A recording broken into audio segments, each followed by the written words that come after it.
Hello, ഡോക്ടറോട് ചോദിക്കാൻ പരിപാടിയിലേക്ക് സ്വാഗതം. ഇതാരാ വിളിക്കുന്നേ? കായംകുളത്ത് നിന്ന് അമ്പിളിയാണേ. അമ്പിളി, ഇനി ഡോക്ടറോട് സംസാരിച്ചോളൂ. ശരി. പറയാമ്പിളി. ഡോക്ടർ, ഞാൻ 45 വയസ്സുള്ള ഒരു യുവതിയാണ്. 45 വയസ്സുള്ളപ്പോ യുവതിയല്ലല്ലോ, അമ്മച്ചില്ലേ? കല്യാണം കഴിഞ്ഞ് 2 മക്കളുണ്ട്. അയ്യോ, അതെന്റെ തെറ്റല്ല. സാർ, എനിക്ക് വീട്ടു ജോലി എല്ലാം കഴിഞ്ഞു. ഒന്ന് കണ്ണടച്ച് കിടന്നൊന്ന് ഉറങ്ങാൻ എന്റെ ഭർത്താവ് സമ്മതിക്കുന്നില്ല. സാർ, ഞാൻ എന്ത് ചെയ്യട്ടെ? ഇപ്പൊ എന്താ ഭർത്താവിന്റെ പ്രശ്നം? ഒന്നും പറയണ്ട സാർ, ഇതൊക്കെ പുറത്ത് പറഞ്ഞ മാനക്കേടല്ലേ സാർ? മനസ്സ് തുറന്ന് പറയാൻ പറ്റുന്നില്ല എനിക്ക് ആരോട്.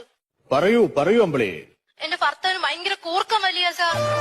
കൂർക്കം വലി, ഡീപ്പ് ആത്മീയ എന്ന് പറയും. അത് ഒരു വലിയ പ്രശ്നമെന്ന് ചിലർക്ക് തോന്നാം, ചെറിയ പ്രശ്നം ചിലർക്ക് തോന്നാം. അപ്പൊ അമ്പിളി ഒരു കാര്യം ചെയ്യും, ഞാൻ പെട്ടെന്നൊരു പരിഹാരം പറയാം. അതായത് നിങ്ങൾ 2 വശത്തായിട്ട് കിടന്നുറങ്ങണം. സാർ, നമുക്ക് 2 പേർക്കും കൂടെ കിടക്കാൻ ഒരു റൂമേ ഉള്ളൂ. അപ്പൊ എങ്ങനെയാ സാർ കിടക്കുന്നേ? ഞാൻ അങ്ങനെയല്ല പറഞ്ഞത്. ഒരാൾ കാസർഗോട്ടും ഒരാൾ തിരുവനന്തപുരത്തും. Download ShareChat.